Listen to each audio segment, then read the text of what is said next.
ब्रह्मचर्य का पालन करना कोई अपराध नहीं है, बल्कि ये तो एक तपस्या है। फिर गांधी के ब्रह्मचर्य के प्रयोगों को लेकर विवाद क्यों? 7 दशक गुजर जाने के बाद भी आज तक गांधी के ब्रह्मचर्य के प्रयोगों को लेकर एक बहस होती है। उस समय की तरह ही आज का आधुनिक समाज भी गांधी के इन प्रयोगों को नहीं स्वीकार कर पाया है। उस समय की तरह आज के लोग भी ये सवाल उठाते हैं कि 77 साल के गांधी को अगर ये प्रयोग करना ही था तो उन्होंने इसके लिए अपनी 19 साल की नादान पोती को क्यों चुना। ये सारे सवाल इसलिए महत्वपूर्ण हैं क्योंकि ब्रह्मचर्य के प्रयोगों की वजह से उस दौर में गांधी की छवि को जबरदस्त धक्का लगा था और आज भी गांधी के विरोधी इसे मुद्दा बनाते हैं। वैसे तो गांधी ने कई महिलाओं के साथ ब्रह्मचर्य के प्रयोग किए, लेकिन आज हम चर्चा करेंगे सिर्फ मनु की, जो एकदम करीबी रिश्ते में गांधी की पोती लगती थी। गांधी के ब्रह्मचर्य के प्रयोगों में सबसे ज्यादा विवाद मनु को लेकर ही हुआ। मनुबेन गांधी गांधी के भतीजे जयसुखलाल गांधी की बेटी थी, यानी वो गांधी की एक तरह से सगी पोती के समान थी। 1946 के आखिर में जब नोआखली में गांधी दंगे रोकने के लिए गांव-गांव घूम रहे थे तो मनु उनके साथ साए की तरह पूरे समय साथ रहती थी। गांधी दिन में मनु को अपने सहारे की लाठी बनाकर रखते थे तो रात में उनके साथ ब्रह्मचर्य के प्रयोग भी करते थे। इस बात का खुलासा खुद गांधी ने किया था। गांधी ने अपने पर्सनल सेक्रेटरी प्यारेलाल नैयर को 30 दिसंबर 1946 को एक पत्र लिखा था और यह पत्र छपा है संपूर्ण गांधी वांग्मय के खंड 94 के पेज नंबर 367 पर। आपको बता दूं कि संपूर्ण गांधी वांग्मय की सच्चाई पर दुनिया में कोई भी सवाल नहीं उठा सकता, क्योंकि इसे भारत सरकार के दिशा निर्देशन में छापा गया है। खैर, गांधी ने जो अपने पत्र में लिखा था वो बेहद विस्फोटक था। गांधी इस पत्र में लिखते हैं कि मैं उसे यानी मनु को अपने पास सोने दे रहा हूं। वो बिना कोई कपड़े पहने सोती है, लेकिन गहरी नींद सोती है। जब भी कोई काम हो उसे जगाना पड़ता है, चाहे 2 बजे हो या 3 बजे। मैं इसे अच्छी निशानी मानता हूं कि वो इस तरह सो पाती है। गांधी उस समय 77 साल के थे और मनुबेन की उम्र सिर्फ 19 साल थी। लेकिन इतनी कम उम्र में भी मनुबेन को बहुत पढ़ने लिखने की आदत थी। वो रोज रात सोने से पहले अपनी डायरी लिखती थी और अगले दिन सुबह गांधी इस डायरी पर अपने हस्ताक्षर यानी साइन करते थे, जिससे भविष्य में इस डायरी में लिखी गई किसी भी बात पर या किसी भी सच्चाई पर कोई सवाल ना उठा पाए। मनुबेन की ये डायरी अब भारत सरकार के राष्ट्रीय अभिलेखागार में रखी हुई है। इस डायरी के कुछ अंश भारत की नंबर 1 मैगजीन इंडिया टुडे ने 17 जून 2017 को प्रकाशित किए थे। इस डायरी में मनुबेन ने 21 दिसंबर 1946 को लिखा था कि आज रात जब बापू, सुशीलाबेन और मैं एक ही पलंग पर सो रहे थे तो उन्होंने मुझे गले से लगाया और प्यार से थपथपाया। उन्होंने लंबे समय बाद मेरा आलिंगन यानी मुझे गले लगाया था। फिर बापू ने अपने साथ सोने के बावजूद यौन इच्छाओं के मामले में मेरे मासूम बने रहने के लिए मेरी तारीफ की। गांधी अपनी पोती के साथ नग्न अवस्था में सोते हैं, इसे लेकर उनकी मंडली में भी गहरी नाराजगी थी। वहीं दूसरी तरफ गांधी की ब्रह्मचर्य की पुरानी साथी ने सुशीला नैयर, आभाबेन और अमतुसलाम की जलन हद से ज्यादा आगे बढ़ चुकी थी। ना जाने ये किसकी साजिश थी कि नोआखली में रात के अंधेरे में गांधी की बंद कुटिया में जो हो रहा था वो धीरे धीरे दुनिया के सामने आने लगा। गांधी और मनु के रिश्तों को लेकर हर तरफ बातें बनाई जाने लगी। मनुबेन ने अपने इस दर्द को 31 जनवरी 1947 को डायरी में दर्ज करते हुए लिखा, ब्रह्मचर्य के प्रयोगों पर विवाद गंभीर रूप लेता जा रहा है। मुझे संदेह है कि अफवाहें फैलाने के पीछे अमतुसलाम बहन, सुशीला बहन और कनू भाई, जो आभा बहन के पति और गांधी के भतीजे थे, उनका हाथ है। मैंने जब बापू को ये बात बताई तो वो मुझसे सहमत होते हुए बोले कि पता नहीं क्यों सुशीला को इतनी जलन हो रही है। बापू ने मुझसे कहा कि अगर मैं इस प्रयोग में बेदाग निकल आई तो मेरा चरित्र आसमान चूमने लगेगा। बापू का कहना था कि यह उनके ब्रह्मचर्य का यज्ञ है और मैं उसका पवित्र हिस्सा हूं। उन्होंने मुझसे कहा कि अगर सब हमारा साथ छोड़ जाएं तब भी ईश्वर के आशीर्वाद से हम यह प्रयोग सफलतापूर्वक करेंगे और फिर इस महापरीक्षा के बारे में सारी दुनिया को बताएंगे। उधर गांधी के ब्रह्मचर्य के प्रयोग की गूंज नोआखली ही नहीं बल्कि दिल्ली में भी सुनाई दे रही थी। कांग्रेस के बड़े बड़े नेताओं से लेकर खद्दरदारी गांधीवादी भी बेहद परेशान थे। जो बातें गांधी के खिलाफ हों, अक्सर उन बातों पर नेहरू चुप्पी साध लेते थे, लेकिन सरदार पटेल ऐसे नहीं थे। वो सीधी सपाट बात कहने में विश्वास रखते थे। उन्होंने करीब करीब धिक्कारते हुए गांधी को 25 जनवरी 1947 को एक पत्र में लिखा कि आपने हमें जंगल की आग में झोंक दिया है। मुझे समझ में नहीं आ रहा है कि आपने इस ब्रह्मचर्य के प्रयोग को फिर से शुरू करने के बारे में क्यों सोचा। आपके साथ हुई आखिरी बातचीत के बाद मुझे लगा था कि यह अध्याय समाप्त हो गया है। देवदास की भावनाएं गंभीर रूप से आहत हुई हैं। हम सभी को असहनीय दर्द हो रहा है। आपको इस ब्रह्मचर्य के प्रयोग को रोक देना चाहिए। गांधी ने पहले भी ब्रह्मचर्य के प्रयोग किए थे, लेकिन ये बातें आम जनता तक नहीं पहुंची थीं। इस बार भी ये मामला दब जाता, लेकिन 1 फरवरी 1947 को गांधी ने नोआखली में अपनी प्रार्थना सभा में मनु के साथ अपने ब्रह्मचर्य के प्रयोग पर एक विस्फोटक बयान दे दिया।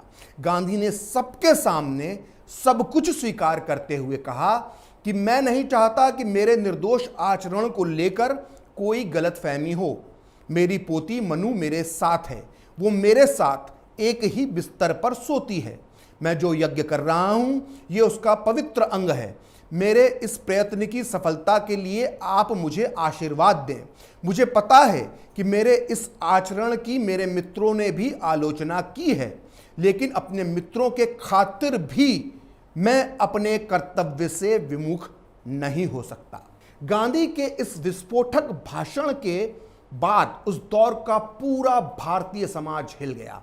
देश के सभी बड़े अखबारों ने मनु के साथ गांधी के ब्रह्मचर्य के प्रयोगों के बारे में खबर छापी। सोच कर देखिए, अगर आज के समय में ऐसा होता तब भी आज का आधुनिक कहा जाने वाला समाज दादा पोती के ऐसे प्रयोग को स्वीकार नहीं कर पाता। तो सोचिए, आज से 7 दशक पहले पुरातन पंथी भारतीय समाज की किस तरह की प्रतिक्रिया रही होगी गांधी के इस ब्रह्मचर्य के प्रयोग पर। मनुबेन ने अगले दिन यानी 2 फरवरी 1947 को अपनी डायरी में लिखा कि बापू ने प्रार्थना सभा में लोगों को बताया कि वे मेरे साथ ब्रह्मचर्य के प्रयोग कर रहे हैं। फिर उन्होंने मुझे समझाया कि सबके सामने उन्होंने ये बात क्यों कही है। मुझे बहुत राहत महसूस हुई, क्योंकि अब लोगों की जुबान पर ताले लग जाएंगे। मैंने अपने आप से कहा कि अब मुझे किसी की भी परवाह नहीं है। दुनिया को जो कहना है वह कहती रहे। 19 साल की नादान मनुबेन को लगा कि लोगों की जुबान पर ताले लग जाएंगे, लेकिन ये उनकी नासमझी थी। इस पूरी घटना के बाद न केवल पूरे देश में बल्कि अपने खास सहयोगियों के बीच भी गांधी की छवि बुरी तरह से प्रभावित हुई। पूरे देश में लोग गुस्से का इजहार कर रहे थे। हजारों की तादाद में लोगों ने गांधी को पत्र लिखे, जिनमें बेहद कड़वी और अपमानजनक भाषा का इस्तेमाल किया गया था। कई भक्तों की नज़र में गांधी गिर चुके थे। मनुबेन भी इससे वाकिफ थी। उन्होंने 7 फरवरी 1947 को बेहद दर्द भरे शब्दों में अपनी डायरी में लिखा कि ब्रह्मचर्य के प्रयोगों को लेकर माहौल लगातार गर्माता जा रहा है। ठक्कर बापा आज अपने साथ बहुत सारे पत्र लाए जो इस मुद्दे पर बहुत गर्म थे। इन पत्रों को पढ़कर मैं हिल गई। ब्रह्मचर्य के प्रयोग को लेकर सरदार पटेल पहले से ही गांधी से नाराज थे, लेकिन इस नए कांड के बाद उनकी नाराजगी और भी ज्यादा बढ़ गई। हर तरफ गांधी के चरित्र की धज्जियां उड़ाई जा रही थीं। भारत आजादी के मुहाने पर खड़ा था। मुस्लिम लीग का दबाव बढ़ता जा रहा था। ऐसे में गांधी के माथे पर लगा ये धब्बा बहुत नुकसान पहुंचा सकता था। लिहाजा सरदार पटेल ने 16 फरवरी 1947 को गांधी को एक और पत्र लिखा, जिसमें उन्होंने लिखा कि मुझे किशोरलाल मशरूवाला का पत्र मिला। इस बीच देवदास और राजगोपालाचारी जी भी इस मुद्दे पर मेरे साथ बात करने के लिए आए। हम सबको लगता है कि आपके हट का कोई अंत नहीं है। आपने हमें एक बहुत बड़ी मुसीबत में धकेल दिया है। इन ब्रह्मचर्य के प्रयोगों को सार्वजनिक करने से दुनिया को कोई फायदा नहीं होने वाला है। मुझे समझ में नहीं आता कि आप धर्म की बजाय आम लोगों को अधर्म के रास्ते पर क्यों धकेल रहे हैं। काश हम अपना दिल खोलकर बता सकते कि हमारे घाव कितने गहरे हैं। गांधी की यह बदनामी जब हद से आगे बढ़ गई तो मैदान में उतरना पड़ा उस शख्स को जो गांधी का सबसे पुराना दोस्त था, और उसका नाम था अमृतलाल ठक्कर, जिन्हें लोग प्यार से ठक्कर बापा कहते थे। ठक्कर बापा को गांधी की आत्मा का चौकीदार कहा जाता था। ठक्कर बापा ने इस विवाद पर 25 फरवरी 1947 को गांधी से एक लंबी चर्चा प्रारंभ की। शुरुआत में गांधी टस से मस नहीं हुए। उस रात मनुबेन ने अपनी डायरी में लिखा कि ठक्कर बापा ने बापू से पूछा कि अगर मुस्लिम लीग को इसकी भनक भी लग गई और उसने इस बारे में लांछन लगाए तो क्या होगा। बापू ने जवाब दिया कि किसी के डर से वे अपने धर्म को कतई नहीं छोड़ेंगे। बापू ने ठक्कर बापा से कहा कि अगर सरदार पटेल भी उनका साथ छोड़ देंगे तो वो अपने इन ब्रह्मचर्य के प्रयोगों को जारी रखेंगे। सोचिए, अपने ब्रह्मचर्य के प्रयोगों से गांधी को इतनी सुख और शांति मिल रही थी कि वो इसके लिए सरदार पटेल का भी साथ छोड़ने को तैयार थे। लेकिन ठक्कर बापा भी कहां पीछे हटने वाले थे। उन्होंने एक ईमानदार चौकीदार की तरह गांधी की आत्मा को जगाने के लिए पूरे 7 दिन तक संघर्ष किया। 77 साल के गांधी की आत्मा पर ठक्कर बापा की सीख का कितना असर पड़ा यह तो नहीं मालूम, लेकिन 19 साल की मनुबेन की आत्मा अंदर तक हिल गई। उन्होंने 2 मार्च 1947 को अपनी डायरी में लिखा कि आज बापू को ठक्कर बापा का एक गुप्त पत्र मिला। उन्होंने इसे मुझे पढ़ने को दिया। यह पत्र दिल को इतना छू लेने वाला था कि मैंने बापू से आग्रह किया कि ठक्कर बापा को संतुष्ट करने के लिए आज से मुझे वो अलग सोने की अनुमति दें। इस तरह नोआखली में मनुबेन का विरोध करने पर गांधी ने कुछ समय के लिए ब्रह्मचर्य के प्रयोग रोक दिए। जब गांधी मनुबेन के साथ ये सब प्रयोग कर रहे थे तो आचार्य कृपलानी ने गांधी को एक पत्र लिखकर कहा था कि आप मनुष्य का प्रयोग अपने लक्ष्य के लिए नहीं बल्कि अपने साधन की तरह कर रहे हैं। यानी कृपलानी की नज़र में मनुबेन गांधी के लिए एक साधन मात्र थी। आसान शब्दों में आपको समझाया जाए तो उसका कहने का मतलब यह है कि 19 साल की मनुबेन गांधी के लिए एक गिनी पिग थी जिसके साथ जैसा चाहें वैसा प्रयोग कर लिया जाता है।